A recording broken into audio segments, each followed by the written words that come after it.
Welcome to episode 7 of Sports Talk with the Statsman. Hi, folks. I'm Paul Bruno, and I want to thank you for joining me on my YouTube channel at PB the Statsman. On today's episode, I want to talk about the biggest disappointment of this Major League Baseball season. And sadly for me, as a Blue Jays fan, it's about the club that I cheer for. The Toronto Blue Jays of 2023 have gone into a tailspin that's likely going to cost them a playoff spot. Now, a little bit of background about me. For perspective, folks, I was an official scorekeeper for this club from 1992 to 2019. So I have a lot of time invested in this ball club and the organization and care really what's going on with them. So I have to ask what many Jays fans are asking, and that's where has the club gone wrong this year? And there's a lot of hand-wringing going on about the recently completed 4-game sweep at the hands of the Texas Rangers that really solidifies and crystallizes a lot of these things that I'm about to say. Look, the troubling signs dated back into the spring training when a few of these players showed up in less than optimal shape. I have to include Alek Manoah, Alejandro Kirk, and Vladimir Guerrero in that category. And one of them is not even with the club anymore. I don't know what the situation is specifically with Alek Manoah. He's got a lot of things going on apparently that are precluding him from being at or near anything of some quality that would help this club. So he's kind of been missing in action from the squad for weeks now. But Kirk and Guerrero continue to show up and try to help this offense. But boy, oh boy, they're throwing up a lot of zeros along the way with the rest of the club most recently. Trades were made at the start of the season to address some situations with the club, but they divested themselves of some power. And that in the likes of Teo Hernandez and Lourdes Gurriel, two close friends of Guerrero's actually, who were noted offensive contributors, but really had their faults on the defensive side of the ball and maybe on the bases as well. They came in to a lot of trouble on the bases in the last couple of years, and I guess the front office got a little tired of those antics, in short, and those guys were sent packing. In their place, the Jays acquired the likes of Dalton Varsho and Kevin Kiermaier, who have been great in terms of addressing the deficiencies on defense, and the club ranks among the leaders in terms of defensive runs saved, particularly among the outfielders in the major leagues, where I think they're number one. But they've given up a lot offensively because along with those two guys and Brandon Belt, they really haven't made up for the shortfall that has occurred with the void since the departure of the aforementioned guys. So particularly Brandon Belt, the guy's striking out at a 333 rate this year, maybe even higher. So that's not very good. And sure, the guy gets on base, but not very speedy. He's had some power streaks, but for the most part, it's just been 1 for 4, 1 for 5 with 2 or 3 strikeouts on a consistent basis from him, and that just doesn't work for me. You got to move the line along, and he and others like Dalton Varsho is another one. He is a guy who has helped defensively, but offensively he's hitting around 220, and with 15, 16 home runs and 50 RBIs, that's not great. That's not good enough for an everyday ball player in this ballpark and in this lineup. But let's go with the good news first, folks. I want to start with the starting pitching. We'll look at Kevin Gausman. He's done his usual thing to be considered the ace of this staff now, with solid effort after solid effort, and in line for the discussion of the top pitcher in the American League this year. The Cy Young conversation will include him at the end of the season, I believe. And behind him in the roster, Berrios and Kikuchi have really rebounded nicely from poor seasons last season to be effective every fifth day when they've been handed the ball, and they've had stellar turnarounds, comeback player candidates, both of them in my opinion. And Chris Bassett was an addition in free agency who's been very solid, big inning eater guy too, and a real blessing to complement the other 3 guys in the starting rotation. That's one of the most effective in the majors, I would say. And then they even added to that with Hyunjin Ryu coming back from his injury woes over the past year to contribute to the rotation and give them a 5-man unit where they can trust their starters to go 4, 5, 6 innings every night at least. And so I got to give this group an A. They've done their part. Where it starts to fall off a little bit is the depth in the relief corps.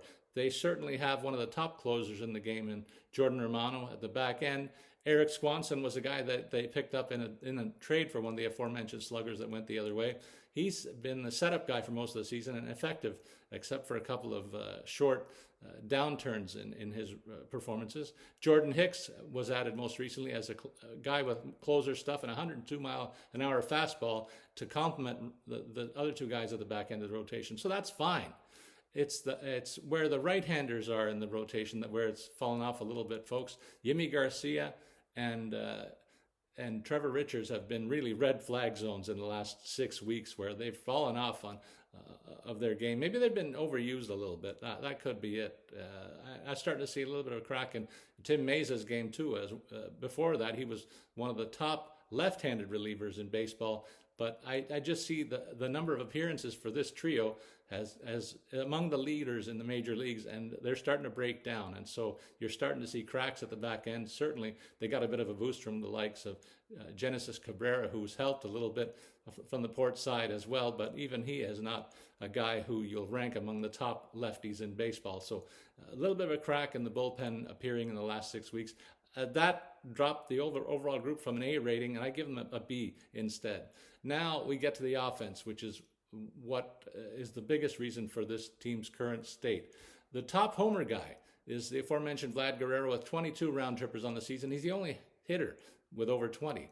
And in the second half, the team has slid to the bottom of the league in terms of grounding and double plays and striking out at a higher rate than almost every other team in the major leagues. That's a lot of rally-killing stuff, and it just seems like they just can't overcome early deficits should they happen. In fact, they haven't come back from a deficit of more than 2 runs in over 2 months. So a lot of stress on the pitching staff because of the shortfall in offense. But there are a couple of guys that have delivered the goods offensively. Of course, Bo Bichette is at the top of that list, solidifying his place as the cream of the crop offensively here, and an MVP caliber season. Kevin Kiermaier and Whit Merrifield have done the job offensively as well. Kiermaier, the best number 9 hitter in the major leagues for my money, and Whit Merrifield, a solid contributor on offense and defense, solidifying the middle infield and helping out in the outfield as well with his versatility. So I laud them for their contributions. But Guerrero and Springer particularly have fallen well short of being the offensive catalyst that I thought they could be for this club. That's a big part of the reason for where they are right now in the standings. Belt and Varsho, I talked about them. They're striking out way too high, given their modest productivity, so failing grades for both of those guys offensively. Matt Chapman was a guy who was awarded AL Player of the Month in the month of April, but we can't find him ever since then. He's been really mired in a long slump, and it's affected his defense. He's not among the top defensive stalwarts at third base this season, so it's affected his overall game, and then he had some injuries, so he's really fallen off what was expected of him. Danny Jansen is a guy who was on his career pace for home run and power numbers, not hitting for average, but he got hurt most recently, and that's too bad because he really helped out the pitching staff with the way he handled them. The offense as a whole gets a C- for me, and that may be too charitable if some people may say. But all in all, this offense looks incapable of scoring consistently, particularly post All-Star break. And that has stressed the pitching staff as a whole during a period where they struggled against average to poor opponents in recent weeks. And it really culminated in the 4-game debacle against Texas, which is the first time, actually, the Blue Jays have lost a 4-game series at home in the month of September in their entire franchise history.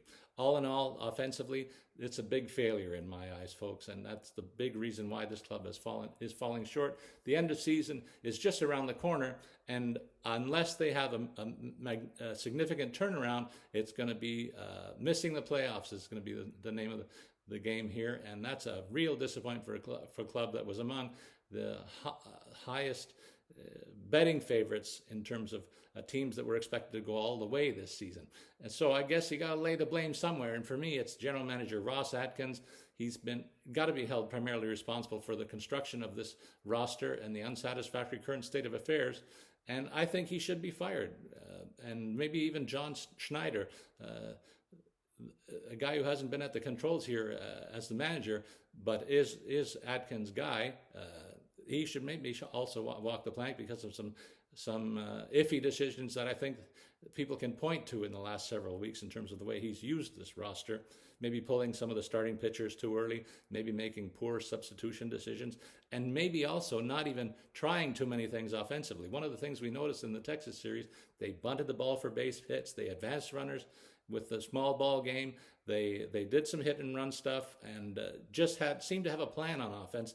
And that's really what a lot of people are talking about. The Jays don't seem to have that plan in place. So a lot of fault to be laid at the management level of this club. That's where I see it anyway.